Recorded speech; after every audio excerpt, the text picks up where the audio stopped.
I'm Camilla the author of the Pop Manga series with Penguin Random House, and I'm excited to be on the True North Country Comics podcast.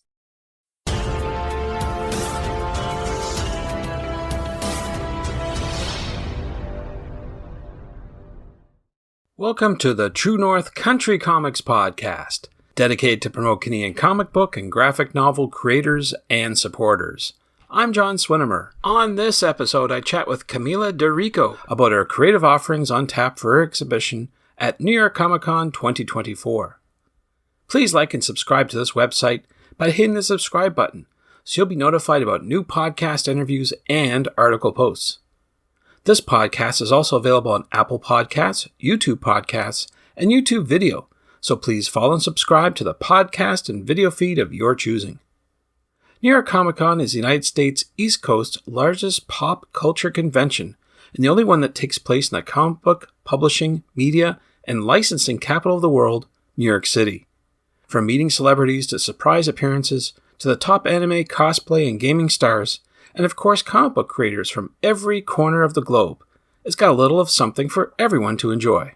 Based on Vancouver Island, British Columbia, Camilla is an Italo-Canadian artist who's been making waves in the art world with her manga-influenced style. Ever the prolific artist, Camilla is a pop surrealist painter, artist, and author of several how-to books, pop manga coloring books, as well as a comic artist creator.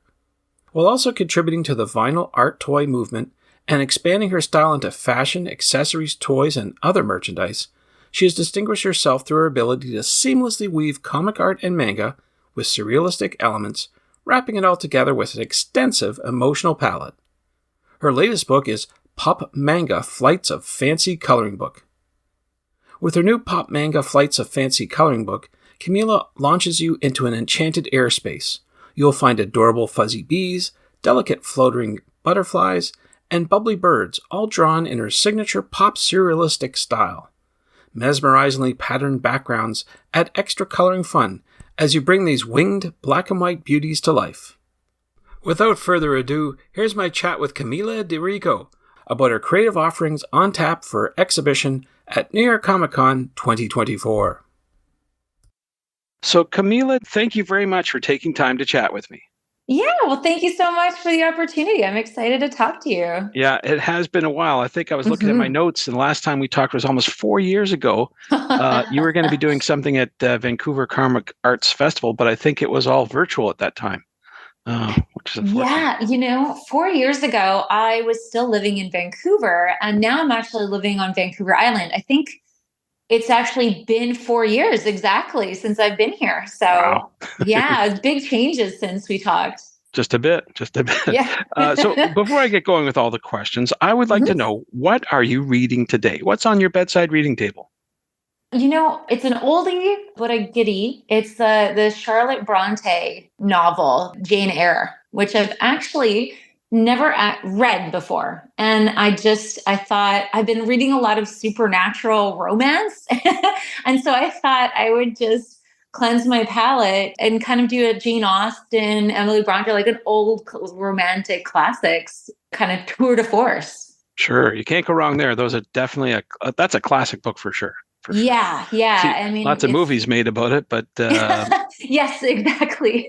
But only one book. That's cool. Yeah. It's really nice. Really good to go back and read some of the first type of like literature of its kind. So I'm always fond of like going back and reading things like that Mark Twain has written and Edgar Allan Poe and yeah, like just stay in touch with our literary roots. Absolutely. Well, we're talking because you're going to be exhibiting at New York Comic Con. So with that in mind, I'm wondering if you could explain just a little bit about what you'll have at your table for the show. Yeah, so I'm excited that this year I'm going to be a guest in the Artist Alley of New York Comic Con. And normally I have like a big 10 by 20 booth.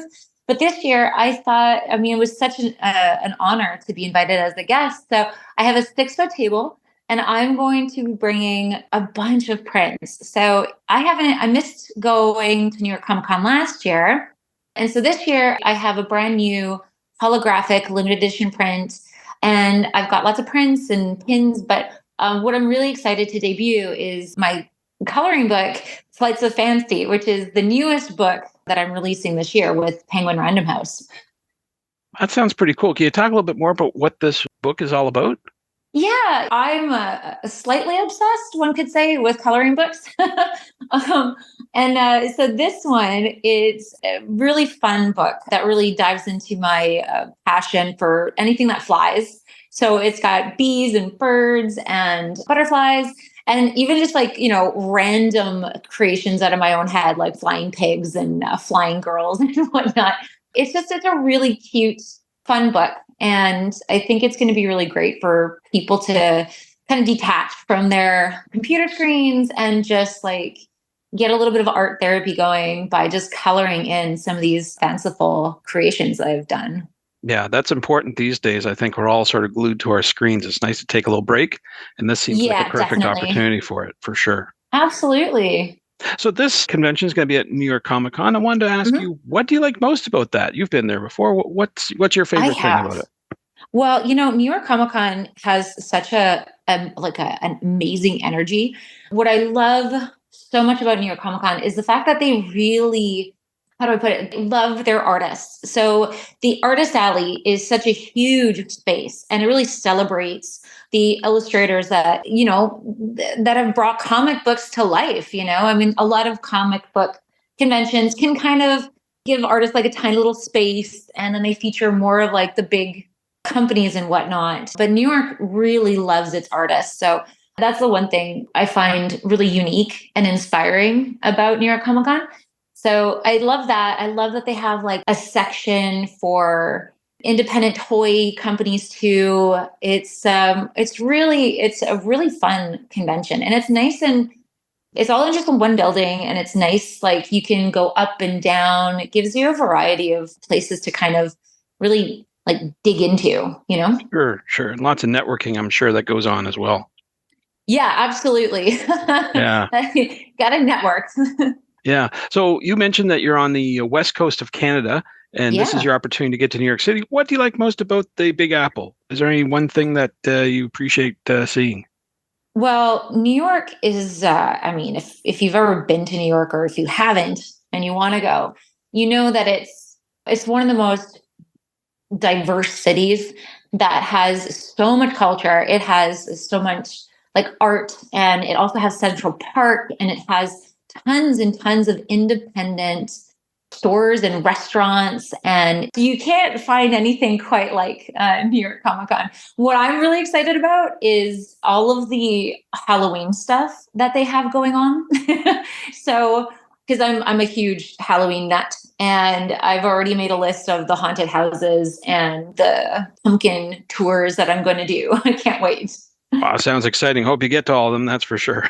Yeah, I know. My friend who's joining me, and she's her first time going to New York. She's like, "How are you going to have the energy?" And I'm like, "I will rally. I will find a way." After doing like 10 hours at the Artist Alley to explore New York, but because it has such an energy to it. I mean, if you've ever been, you know that there's just you can't get. It's almost like you can't get tired as long as you have proper footwear. That's the one thing That's I've learned. that's very important. That's true. Buy insoles, no matter what you do. That's great. Now, we were talking about your project you're going to have at New York Comic Con. I'm wondering what's next for you. Do you have anything on the, pardon the pun, drawing board that's coming up down the road? Yeah, I've got a few things. I just got the license for Strawberry Shortcake. So I'm very excited to be able to partner with them for next year. I've got exciting things planned with them. But I also have in October, I'm going to be doing my first crowdfunding with Zoop. And I haven't done a crowdfunding project in quite a while. But this one is called the Book of Parabees. And so it's my cosplay bees that I've been painting and drawing for years. And I'm going to collect them into a book, and we're going to do a crowdfunding for that in October. It's actually going to debut online during New York Comic Con. That's exciting. Good luck on that Yeah. for sure. Yeah, I'm super excited about that. And, I've got like other projects with Penguin Random House. I've got a few of things that I'm coming up with next year, like a stickerology book, postcard set, and I've got a few more books. There's a few things I can't mention, but I do have a few things cooking up. And of course, my gallery work. that I'll be exhibiting with Beautiful Bazaar magazine in a group show in October. And I've got a group show with the Haven Gallery as well in Florida. So I've keeping myself busy, I think. It sounds like it. Yeah, Yeah. that's for sure. That's for sure. Well, want to just take a complete left turn here Mhm. and talk about something that's been in the news quite a bit, and that's artificial intelligence. So I want to get your Yes. thoughts on using AI to create art, most exclusively for comic books or graphic novels. What are your thoughts on that? Well, it's a controversial subject, of course, and I'm sure a lot of people who don't have the capability of drawing and they're using AI to generate imagery. I personally find it, I don't know, I'm not a big fan of it, to be honest, because it takes away from the skills that artists like myself have developed over decades, and we really put a lot of our passion and time and to honing our skills. So AI really takes away from that. It's like if someone just plugged in a couple of words to Chat GPT and said, "Oh yeah, that I wrote a novel," but like you didn't because the program did. So I understand that there is technical aspects to AI and generating imagery that people can, quantify as a skill. But personally, I think art is a labor of love. And I think you can't really call yourself an artist unless you are actually physically creating the art, which is, even if it's digital with Photoshop, it takes a lot of skill. You're using your hands to create something that is very unique to you. And you're not taking from a library from different artists. Like AI art is generated by taking from other artists' work and then creating an image. So, I have I'm not the biggest fan of it, to be honest. Okay, well, I do appreciate your input on that, and thank you for Yeah. providing it. Well, let's talk about more positive things. Where Sure. can people find you online? You've got a lot of stuff on the go, not only today, but in the future. Where should they go to find out all about your stuff? Yeah, I mean, you can definitely find me on social media. My handle is Camilla Dorico. On Twitter, it's Helma Girls. And then, but yeah, go to my website. It's got all of my art. I've got my shop there. So it's just CamillaDorico.com. And I'm very happy to just be part of social media and being able to talk to people and interacting with people. So if you DM me, I definitely get back to you. Cool. Well, Camilla, Yeah. those are all the questions I have for you, but I'm wondering, is there Awesome. something I didn't ask that you'd like to get across in this interview? Art is such a personal experience. And I do want to say that despite my reservations about AI, that I am glad that there is a lot of beautiful art being created in the world by a lot of different people. And I just hope that the world can be a very positive place and filled with beautiful creations. Thanks to Camilla for the chat. You can discover more about Camilla online at CamillaDirico.com and on Instagram at Instagram.com/CamillaDirico. And thanks to you for listening to the True North Country Comics podcast. Please like and subscribe to this website by hitting the subscribe button so you'll be notified about new podcast interviews and article posts. This podcast is also available on Apple Podcasts, YouTube Podcasts, and YouTube Video. So please follow and subscribe to the podcast and video feed of your choosing.